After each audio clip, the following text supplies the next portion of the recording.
Hi, I'm Sarah. About 26 years ago, my then rich dad saw my mom at the mall and fell in love with her. Basically, he owned a boutique and my mom had gone to the shop, and that's where they met. If I'm being honest, I have to say that all my dad had was money. He was uneducated, wasn't good looking, and nothing good in general. On the other hand, my mother was very young and beautiful, and she was a simple worker. When my dad proposed to her, even though they had a lot of age difference, and my dad was much older than my mom, she said yes. My mom was 19 when she got married, and a few months after the wedding, she gets pregnant with me. My mom and I were my dad's whole world. My dad loved my mom so much. I'm not saying my mom didn't love my dad back, but she didn't really love him as much as he loved her. My dad worked a lot and didn't really get the time to enjoy the money he made.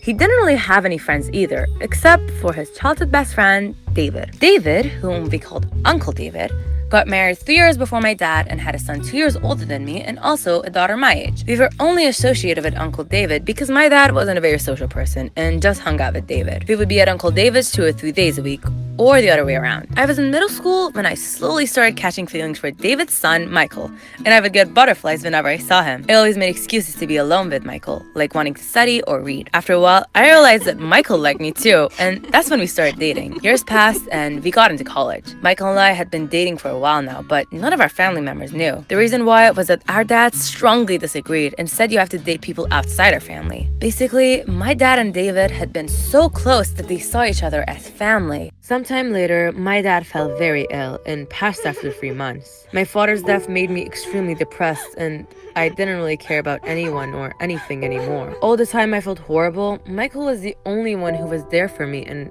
comforted me. 2 months passed, and my mom slowly started noticing Michael's excessive attention to me. She eventually asked me, "What's happening to you? Why is Michael constantly over?" I got angry and said, "Flash news, Mom! You still haven't figured it out? Michael and I had been dating for years now.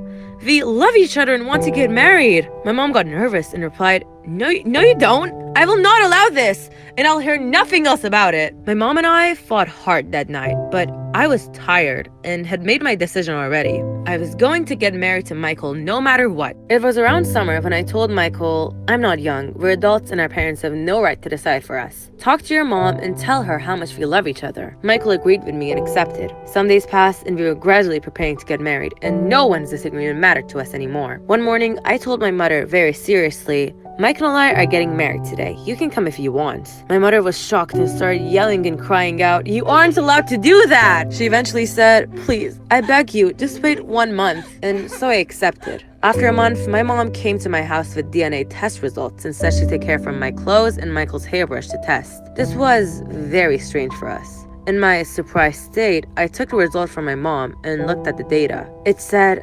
99% genetic similarity. I asked, "Mom, what's this?" My mom started crying and called Uncle David. Uncle David came and my mom started telling us the story. "You and Michael are siblings. When I met your dad, he was always with David and he and I liked each other. Even after getting married, we were still in contact. When I got pregnant, I didn't know if it was your dad's or his baby. After that, I cut off contact with him, but I never knew for sure if you were David's baby or not. So I tried to live with the belief that you were in David's baby and your dad's." When I heard my mom's words, I couldn't raise my head because of the shame. The romantic moments my brother and I had alone together. Oh God.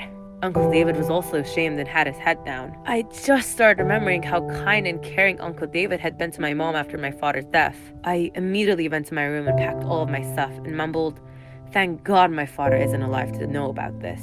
After this, my mom feels dead to me too. I took my stuff and rented a house with the little money I had to live alone. And now, I work in a shop and don't have any contact with my mother. This was my story. What do you think? Share with us in the comments. Thank you.